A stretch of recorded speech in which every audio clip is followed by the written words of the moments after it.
That's really dumb. But he's so cool! But that's so dumb! Ooh, jump!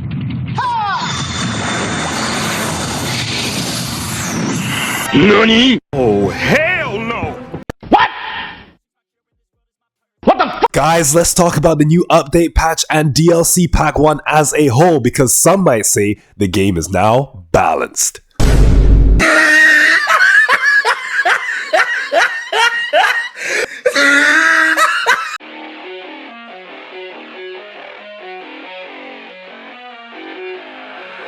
I keep on working, got purpose and worth. Music's my cure and this world is my purse. Get rid of this curse with every verse. Of course I've been hurt, but some have been much worse. Leave me alone, get out of my head, block out the opinions.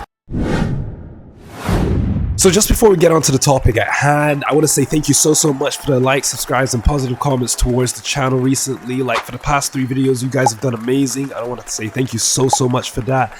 And honestly, for even the guys that have stuck with me from the beginning to the end, like thank you so much, because honestly it means a great deal and it gives me great motivation to keep wanting to do more and more and more. And for any new viewers out there, I want to say thank you for watching, thank you for clicking, and I hope you enjoy and subscribe. Better not have touched a hair on my daughter's head! Alright, so before we get on to the patch notes, let's talk about the DLC Pack 1 Hero of Justice. Let's talk about that to start off with. So, guys, have you enjoyed the DLC pack? What do you think of it? What do you think they could add? What do you think they needed to improve on? For me personally, DLC Pack 1 has been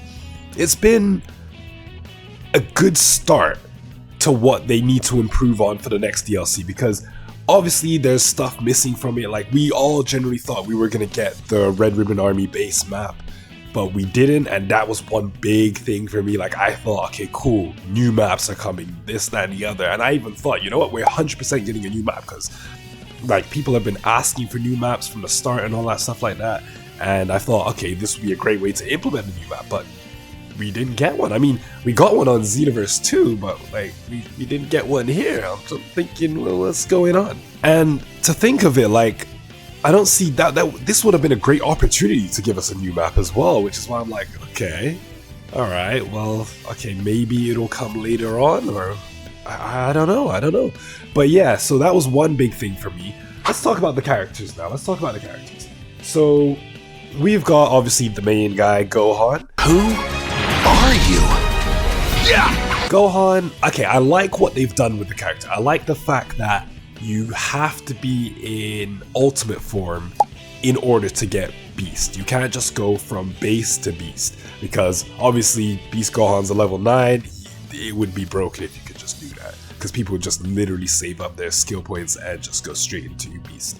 So I'm glad they did that, because then it kind of still forces you to pick adult Gohan. Or you could just go through, just have fun with it and go through all the transformations. Because I know my friend loves to do it all the time. He'll just go through the whole transformation. And like, obviously, because you get extra health when you go from adult to beast, you know, it helps out a lot. So honestly, I'm happy with how they've done Gohan. The only thing that let me down with Gohan now, and this is just my personal opinion, you guys might think, yeah, no, that's fine. It should be like this, or whatever case may be. I don't like that Gohan doesn't do much damage when he's using his ult. Someone please tell me if you're happy with the damage that Gohan deals when he uses his ult, because his ult looks so good. Like, the ult looks flashy. You would have seen me go on in my previous video about how, you know, it looks so cinematic and whatnot. But like, all of that cinematic coolness, I thought he would have the damage to back it up as well, but I guess not. And I'm thinking to myself, like, there are characters that are level 9 that do some serious damage, but his ult just doesn't, it's not what I thought it would be. Now, people are saying it's due to the fact that you can do the beast kick into the ults if you have enough time or enough ki to do it. And yeah, that does massive damage, but like, it's 4 bars to do the beast kick, so you're most likely not going to get it off unless you just rush the person instantly and then spam it, or use it exactly as you rush the person, or whatever the case may be, because it is 4 bars, so it takes up quite a lot of ki when you use it. But I don't know, guys, let me know what you think. Do you like the amount of damage that Gohan does? whenever he uses his special beam cannon or whatnot. Like his beast kick, don't get me wrong, his beast kick does a lot of damage. It does the damage I thought it should do. But his ult, the damage, yeah. The ult itself looks amazing. Like it looks exactly, well, yeah, exactly like how it does in the anime. It looks all nice and cinematic and stuff. It's just the damage for me. Other than that, Gohan's moveset, his transformations, the way he transforms and looks in his transformations looks great. His melee attacks are really fast, they're really powerful. And his grab as well. His grab looks flashy and all that. He's a flashy, cool character. It's just the damage for me. But what do you guys think? What do you guys think of Gohan? It's do or die time! Alright, moving on to Orange Piccolo. Now, Orange Piccolo, to me, I think is a solid character. Solid character all around. Like, I like his transformations, and I feel like Orange Piccolo, so I feel like Awoken Piccolo to Orange Piccolo, that transformation looks so good. I feel like it could be one of the best transformations in the game. Like, yeah, Beast Gohan looks good and all, but I feel like the Orange Piccolo transformation just slightly better, because the aura that emanates from him and all of that, it just looks so flashy and cool. And yeah, I want to say Orange Piccolo has the better transformation in this one. Other than that, like, his damage is great. He's just a solid character, and I see a lot of people with the 72-hour early access, a lot of people I've seen use Piccolo and enjoys Piccolo rather than Gohan. And I feel like people like the aspect of just Beast Gohan, but they're enjoying Piccolo a lot more, or enjoying Piccolo more. But let me know what you guys think. Do you enjoy Piccolo more, or what do you think of Piccolo? Me personally, I think Piccolo's great. Like combos, grabs, all that stuff. Literally straight out of the movie. A superhero never surrenders. Like this calls for a superhero. Alright, next up we got the two Gammas, Gamma 1 and Gamma 2. So Gamma 1 and Gamma 2, I will always say this and forever say this. The only thing that lets me down with the androids is that I don't have the freedom to charge. If I had the freedom to charge, I probably would have made Gamma 1 and Gamma 2.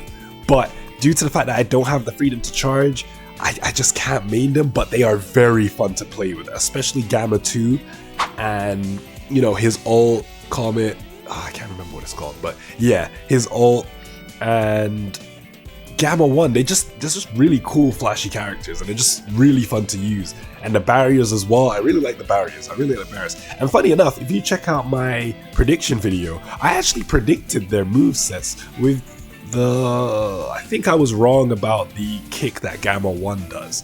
But other than that, I kind of predicted the movesets, and I guess it would be kind of easy to predict, but kind of happy about that, But other than that, I enjoyed them. What about you?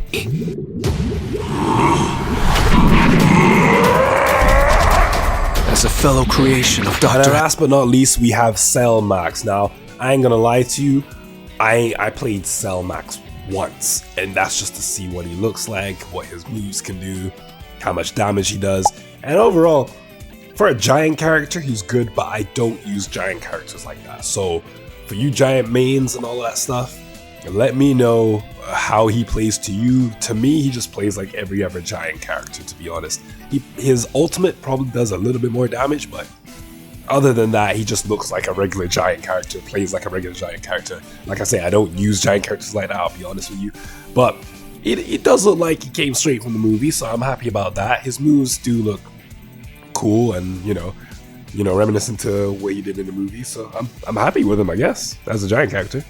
One thing I will say though is I do think we're gonna, in this next DLC, we are 100% probably gonna get a map, because I'm pretty sure I've seen in the comments under X or Twitter or whatever you want to call it, like people are literally begging for this map now, or begging for new maps and such. So I'm pretty sure we're gonna get a new map in the next DLC, or maybe even in an update sooner than that. But what are you guys' thoughts? What do you think? How's the DLC overall, and what would you add to the DLC to make it that much better?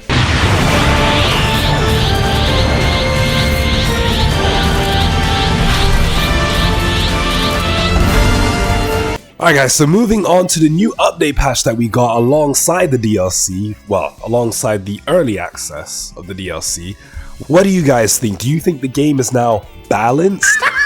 Of course, it's not balanced. There's a couple people that said that I was reading on Twitter or X or whatever you want to call it, but the game is not balanced. It's just the fact that they did nerf a couple stuff, and yeah, people have been asking for it. Some people said just leave it as it is, and I'll get into that right now. Alright guys, so one of the big changes that's been made is perception. Yes, perception has now been nerfed. Alright, so one of the biggest changes made to perception is on initial use, it'll take a chunk of ki away and then slowly drain away your ki afterwards. So as soon as you press that perception button, it'll take a chunk of ki and slowly drain away your ki afterwards if you hold on to the perception button. Yes, it never used to do that. It used to be that you could just press it free of charge and it would slowly drain away ki, but if you just tap it and keep tapping it every time someone gets close to you, it wouldn't really take that much ki. But on initial use, as soon as you tap that button, it'll take a chunk of ki out and you'll slowly lose ki while holding on to perception. So that's pretty good, that's pretty good. It stops you from just spamming perception all the time. Another change that people might not have known is that perception no longer can be activated during a middle of a light combo. Yes, like sometimes when you're in the middle of a combo or whatnot and a light combo, you could just activate perception and it just stops the combo, literally just like that. And yeah, like they fixed that now, so when you're getting light comboed, you will get light combo. You can't just activate it in the middle of a light combo and, you know, all is good with the world. You actually have to activate it either beforehand or once you get out of the combo, or once there's like a pause in the combo, you can then activate it, but you can't just activate it while getting light comboed anymore. So that's a good thing as well. So another major change, but this is to super counters now. The time between an unsuccessful super counter, so basically mistiming the super counter, has lengthened. So you can't just spam super counter anymore. You have to time it right.